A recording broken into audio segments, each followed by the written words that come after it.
ಎಲ್ಲರಿಗೂ ನಮಸ್ಕಾರ. ಇವತ್ತು ಬ್ಯಾಚುಲರ್ಸ್ಗೆ ಪಿ ಜಿಲಿ ಹಾಸ್ಟೆಲಲ್ಲಿ ಇರೋರಿಗೆ ಒಂದು ಸೂಪರ್ ತಿಂಡಿ ಹೇಳ್ತೀನಿ. ಈ ತಿಂಡಿ ಮಾಡೋದಕ್ಕೆ 10 ನಿಮಿಷನೇ ಸಾಕು. ತುಂಬ ರುಚಿಯಾಗಿರುತ್ತೆ, ಆರೋಗ್ಯಕ್ಕೂ ಒಳ್ಳೆಯದು.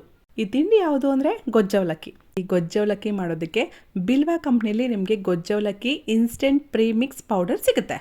ಇದರಲ್ಲಿ ಯಾವುದೇ ರೀತಿ ಪ್ರಿಸರ್ವೇಟಿವ್ಸು, ಕೆಮಿಕಲ್ಸು, ಸಕ್ಕರೆ, ಬೇರೆ ಹಾನಿಕಾರಕ ವಸ್ತುಗಳು ಯಾವುದನ್ನೂ ಹಾಕಿಲ್ಲ. ಎಲ್ಲ ನ್ಯಾಚುರಲ್ ಪದಾರ್ಥಗಳಿಂದ ಮನೆಯಲ್ಲಿ ಹ್ಯಾಂಡ್ಮೇಡ್, ಹೋಮ್ ಮೇಡ್.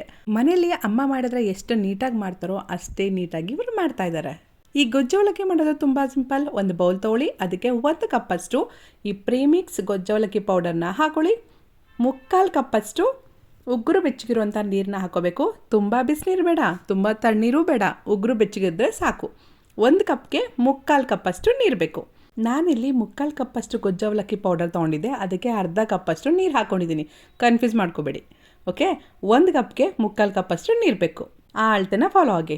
ನೋಡಿ, ನೀರು ಹಾಕ್ಬಿಟ್ಟು ಚೆನ್ನಾಗಿ ಕಲಸಿ ಮುಚ್ಚಳನ ಮುಚ್ಚಿಟ್ಟು ಒಂದು 10 ನಿಮಿಷ ಹಾಗೆ ಬಿಡಿ. 10 ನಿಮಿಷನೂ ಬೇಡ, 8 ನಿಮಿಷಕ್ಕೇ ಅದು ರೆಡಿ ಆಗುತ್ತೆ. ನೋಡಿ, 8 ನಿಮಿಷಕ್ಕೆ ಹೀಗಾಗಿದೆ. ಆವಾಗ ಒಂದು ಸಲ ಚೆನ್ನಾಗಿ ಕಲಸಿ. ಅಷ್ಟೇ, ನಮ್ಮ ಹೆಲ್ದಿ ಗೊಜ್ಜವಲಕ್ಕಿ ತಿಂಡಿ ರೆಡಿ ಆಗುತ್ತೆ. ಈ ಗೊಜ್ಜವಲಕ್ಕಿ ತುಂಬ ಹೆಲ್ದಿ, ಜೊತೆಗೆ ಟೇಸ್ಟ್ ಕೂಡ ಸೂಪರಾಗಿರುತ್ತೆ. ಒಂದು ಸಲ ಟ್ರೈ ಮಾಡಿ. ಅವರ ನಂಬರ್ ಕೊಟ್ಟಿದ್ದೀನಲ್ವ, ಅದಕ್ಕೆ ಕಾಲ್ ಮಾಡಿ ಆರ್ಡ್ರ್ ಮಾಡ್ಕೊಳ್ಳಿ.